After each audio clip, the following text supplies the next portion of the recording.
I really enjoyed my time out there. For Chief Harold Medina, it started back in 2014, an appreciation of Native American life and culture at the Pueblo of Laguna. That's where he served as a leader for their police department. They were such great people and a culture to work with. But I also recognize that sometimes they need a little bit of assistance. Medina's service there led to a big impact. That's why, when he rejoined the Albuquerque Police Department 3 years later, he had a specific goal in mind: becoming a better partner for tribal communities. It's about sharing what we have in the city of Albuquerque and making sure that we're a good neighbor. I felt drawn to the Native American Community Ambassador role because of my experiences growing up in Farmington. Farmington has some of the highest cases of missing and murdered Indigenous people in the entire state. New Mexico's task force found 48% of police cases involved missing Native American people from 2014 to 2019. There's also a lot of space for some of the ways either historical trauma or colonization of certain areas have impacted MMIWR. As APD's Native American Community Ambassador, Bartlett often listens for concerns.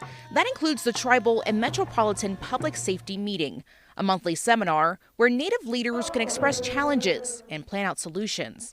The group started small, but now includes 7 pueblos. That allows us to ultimately make our community safe here in Albuquerque and hopefully have that same impact on our surrounding tribal partners as well. As for the pueblos themselves, some leaders I spoke with say they're actually really thankful for the help, like Police Chief Drill Lucero with Azia Pueblo. As for communication, it's already helping to solve some cases, like Wilson Shirley Sr., an elderly Navajo man who went missing back in January. He also suffers from dementia. Have officers here in Albuquerque actually go to sites where he was last seen to look for video surveillance footage, to check with our real-time crime center cameras to see if his vehicle was seen here in Albuquerque.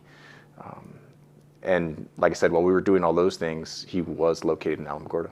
For the Albuquerque Police Department, it's just the beginning of an even bigger collaboration, a responsibility Chief Medina is fully taking on. As long as I'm chief, we will continue to work these relationships, and I hope that I could build a foundation and a culture that when I leave, that it's just something that is expected and something that continues well beyond my time. As a way of giving back to those who have given to him.